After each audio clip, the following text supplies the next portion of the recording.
High BP के patient हर घर में हैं कि आप जब तक उसको डॉक्टर के पास ले जाते हैं, डॉक्टर कहता है सॉरी आधे घंटे पहले लाते तो हम इन्हें बचा लेते हैं। तो उस केस में आपको क्या करना है, 5 ऐसे अलार्मिंग कंडीशन कि जब आप इस क्रिटिकल पोजीशन में हो जाते हो कि आपको होम रेमेडी चाहिए बिफोर कि आप डॉक्टर तक पहुंचें, आप कुछ ऐसा उपचार क्या करें जिससे हम पेशेंट को हॉस्पिटल तक बहुत अच्छे से पहुंचा सकें और उसको आगे का जो है प्रोसेस ट्रीटमेंट का दे सकें। हाई बीपी के पेशेंट हर घर में हैं तो उनके रात के टाइम 12 बजे के बाद और 4 बजे के पहले जो है हार्ट पेशेंट का एक बार स्ट्रोक लेना बहुत ही कॉमन होता है डेली के रूटीन में कि आप जब तक उसको डॉक्टर के पास ले जाते हैं, डॉक्टर कहता है सॉरी आधे घंटे पहले लाते तो हम इन्हें बचा लेते।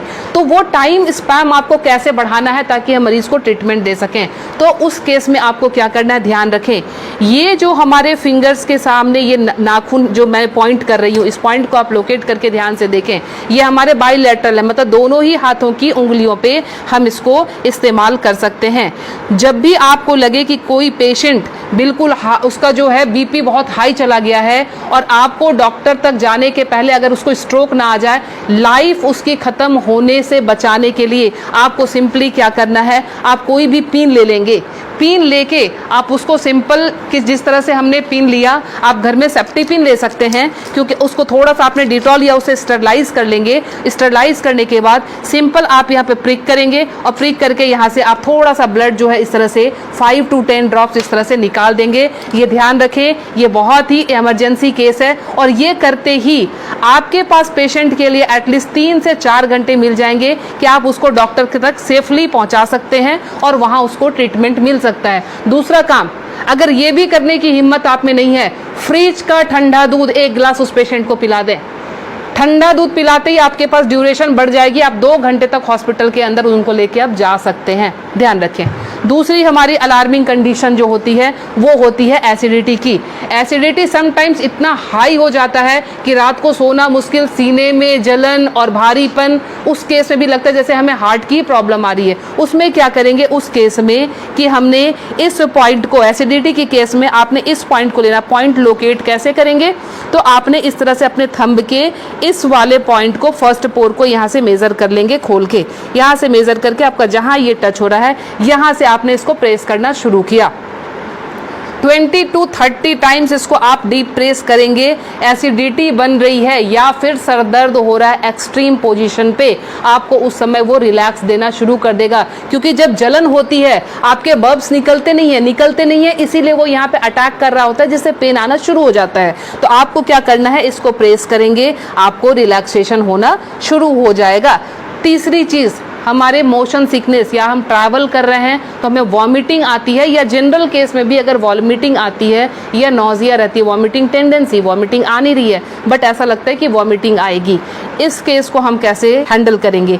आप अपने ये रिस्ट के क्रीज ले लें, ये रिस्ट के क्रीज आपको दिख रहे हैं, इस क्रीज से, ये जो क्रीज हमारी बनी हुई है, इस क्रीज से अपने ही फिंगर को रखना है। ध्यान रखना है अपने फिंगर के 2 फिंगर को रखना है। इसके बाद ये पॉइंट जहाँ पे आता है इसको आप लोकेट करेंगे और ध्यान से देखें यहाँ पे 2 आर्टरी आ रही होती है। आप जब फील करेंगे 2 आर्टरी के बीच में, ये यहाँ पे आपको इस पॉइंट को अब दबाना शुरू कर देना है। अगर आप इसको तेज दबाएंगे इमीडिएटली आपके वॉमिटिंग टेंडेंसी जो है वो वहीं स्टॉप हो जाएगी और ये आपके मोशन सिकनेस में भी काम करेगा। कहीं आप ट्रैवलिंग में जा रहे हैं तो वहाँ ये काम करेगा।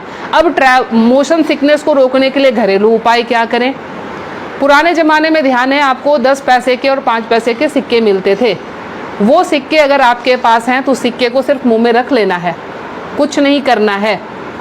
वो रख के, या पान के पत्ते, ध्यान रखें मैं पान खाने की बात नहीं कर रही हूँ, उसमें गुलकंद और वो सब मिलाने की, मैं सिर्फ कह रही हूँ पान के पत्ते, वो आप चबाते हुए चले जाएंगे, आपका मोशन सिकनेस जो है वो कंट्रोल हो जाएगा।